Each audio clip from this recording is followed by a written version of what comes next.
মানুষ বিজনেস এসব প্ল্যানিং না গ্রাজুয়েশনের আগে করে, এখানেও তুমি লেট। আর আমি তোমাকে বলছি না, বাবা চাকরিজীবী ছেলে ছাড়া কিচ্ছু বুঝে না, বিজনেসে অনেক রিস্ক থাকে। কোন বাবা তার মেয়েকে একটা রিস্কি প্রফেশন জামার হাতে তুলে দিবে? তুমি আমাকে বলো।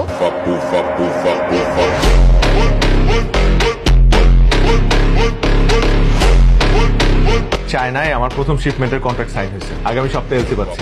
চাইনিজরা আবার ভাঙাড়ি কিনে কি করবে? আচ্ছা শোনো, বাবা তোমাকে বলছে দেখা করতে, আমি বাবাকে তোমার কথা বলছি। তোমার পরিবারে আর কে কে আছে? বাবা মা আছে। তার মানে তুমি একমাত্র সন্তান। গ্রাজুয়েশন তো শেষ, এখন কি করার কথা ভাবছো? ব্যবসা, আমি অলরেডি একটা ব্যবসা শুরু করেছি, খুব ভালো যাচ্ছে আলহামদুলিল্লাহ। ব্যবসা? কিন্তু এটা তো কোনো ফিউচার না। এনিওয়ে, কি ব্যবসা করার কথা ভাবছো? পেটফ্লেক্স এক্সপোর্টের বিজনেস।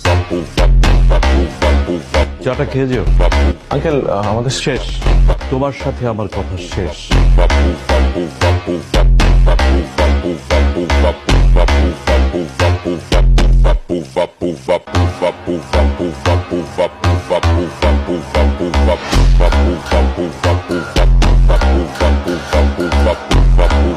স্যার, আমাদের একটা ভুল হয়েছে।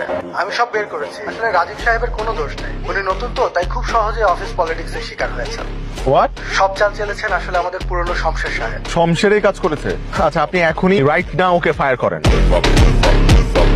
দেখো, আমি আসলে জানতাম না যে রাজীব। বলতে হবে না, নিজের স্বামীর বসের নাম জানবো না?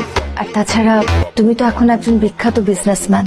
আমাদের ছোট একটা মেয়ে আছে, আল্লাহ স্যার ওর বাবাকে বাঁচিয়ে দেয়। রাজীবের কিচ্ছু হবে না, ওর যা লাগে ওটা আমি বিয়ে করবো। যদি বিদেশেও নিয়ে যেতে হয় সেটাও আমি দেখবো। দয়া দেখাচ্ছ? না না, এটা আমার কোম্পানির পলিসি।